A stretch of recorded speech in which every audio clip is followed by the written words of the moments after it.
Live from downtown Detroit, home of WDIV and Click on Detroit, Local 4 News at noon starts now. Treacherous weather in every corner of the country, causing major holiday travel headaches. This is the worst experience ever in my entire life, and I've been flying a lot. A look at the areas seriously impacted. But first, it is the second day of winter, but it feels more like spring than winter, with temperatures soaring into the fabulous 50s. Paul is in with a look at when we can expect that warm up. Also downriver, businessman and controversial figure Robert Carmack is back in the headlines, this time for a drunk driving arrest. And that tops our news at noon. Good afternoon, I'm Karen Drew. Carmack is out on bond today, charged with operating under the influence, a third offense, a felony that could send him to prison. Rob Maloney takes a closer look at the circumstances surrounding his arrest. This is Robert Carmack's mugshot. Now, we received it this morning, his hair all askew, but it dates back to October 27th. That's when he was actually arrested. He was only charged and arraigned last Friday. Brownstown police arrested Carmack, and normally this case would fall to the Wayne County Prosecutor's Office.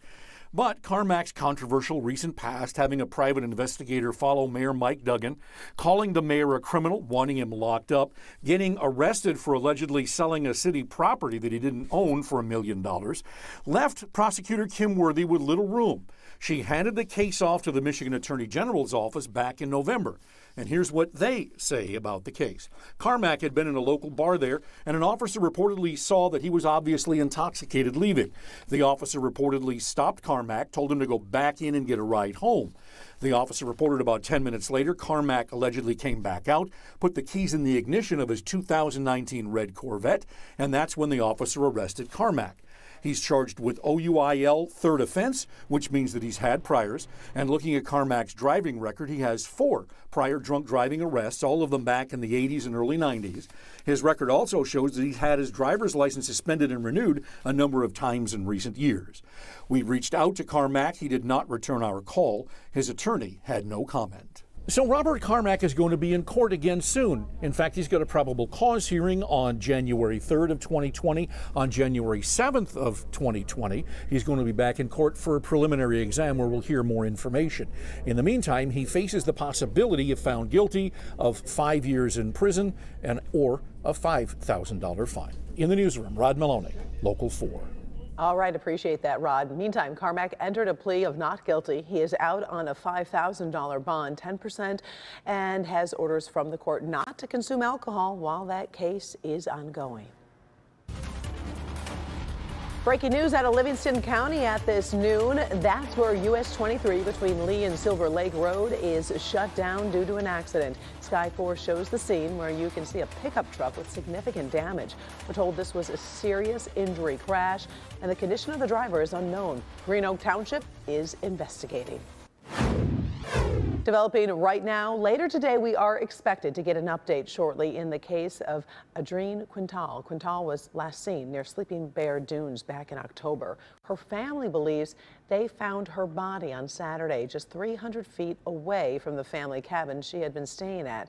Authorities have not officially identified the body, but the autopsy report expected as early as today could provide us with some more information. We're told police do not expect foul play. Again, police are expected to provide us an update into their investigation sometime this afternoon. We'll pass that along to you.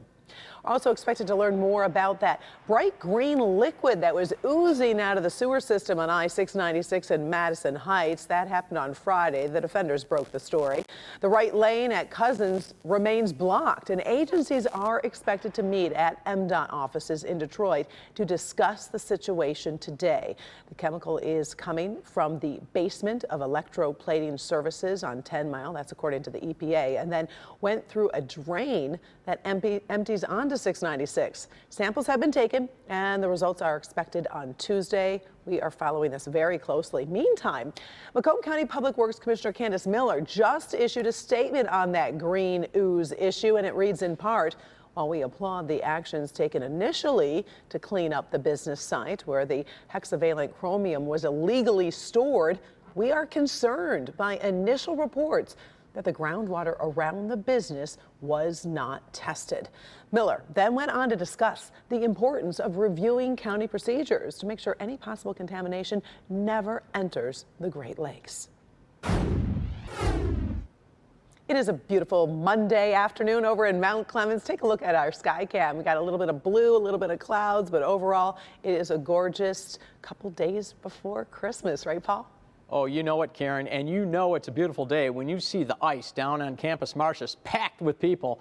What a great day to be downtown. Campus Martius itself just looks so beautiful this time of year, and boy, these temperatures are just something else. This is not something we usually see Christmas week. Temps are in the upper 40s to near 50 degrees. Bit of a breeze blowing from the west or southwest, but with temps near 50 degrees, who's going to complain? All right, visible satellite imagery. You can see, you see these wisps of higher clouds that are kind of patches of them streaming across the area. Just makes for a very pretty sky. You get that fuzzy sun through them. Sometimes you even see some sundogs. Those are those little bright patches of color on either side of the sun.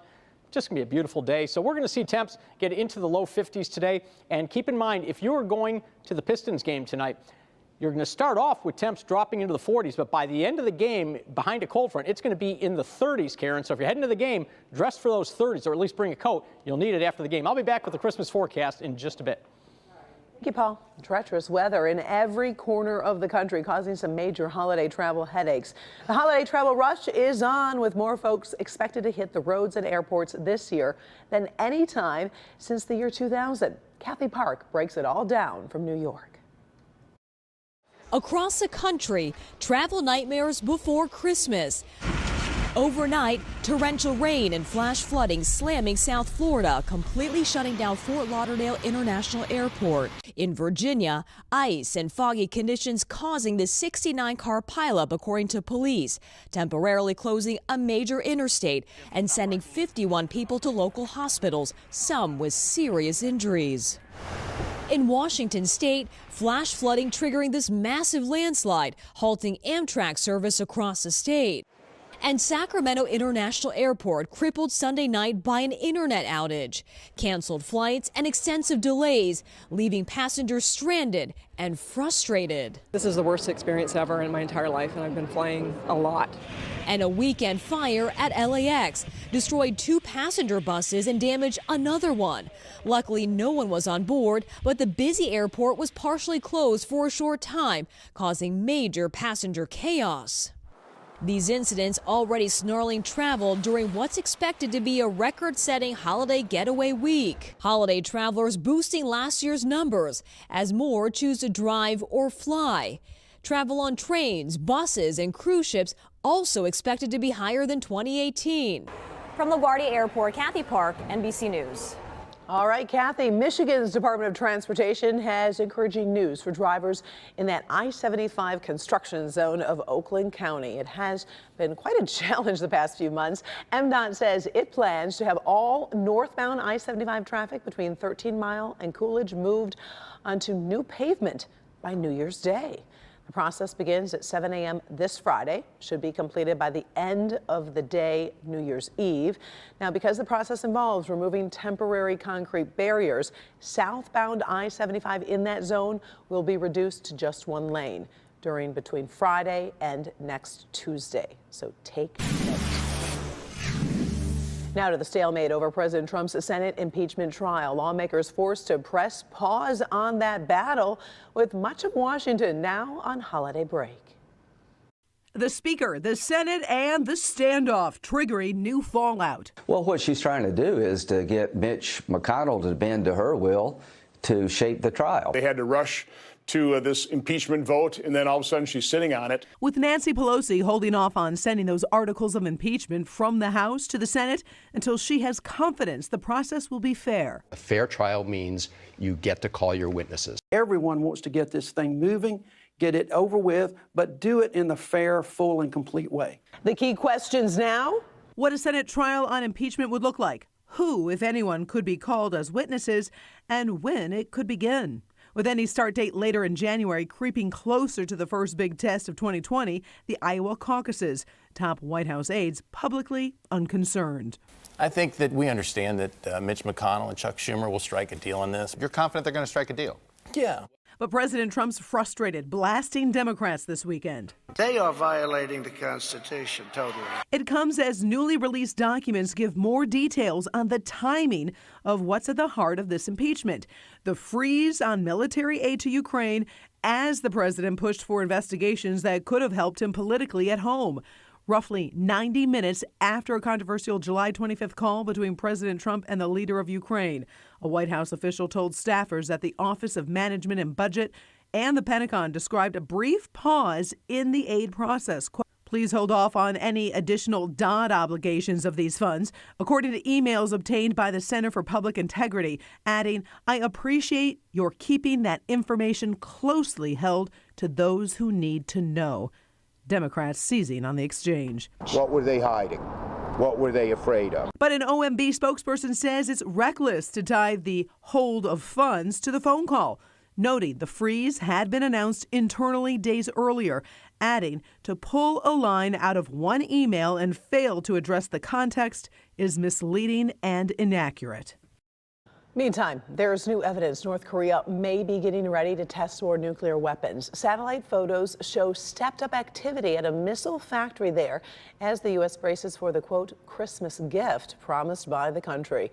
Right now, U.S. officials are tracking North Korea's actions hour by hour, ready for a test of long-range missile capable of reaching the U.S. Experts say a test could signal the final breakdown of diplomatic talks. Still to come this noon, major shakeup at Boeing, who has stepped down after a tumultuous period in which the company faced a series of setbacks, including 2 deadly crashes, delays, and numerous issues with its 737 MAX airplane. But first, a court in Saudi Arabia finds 5 people guilty for the 2018 murder of Saudi dissident and Washington Post columnist Jamal Khashoggi. But some believe justice was not served. We'll explain why after the break.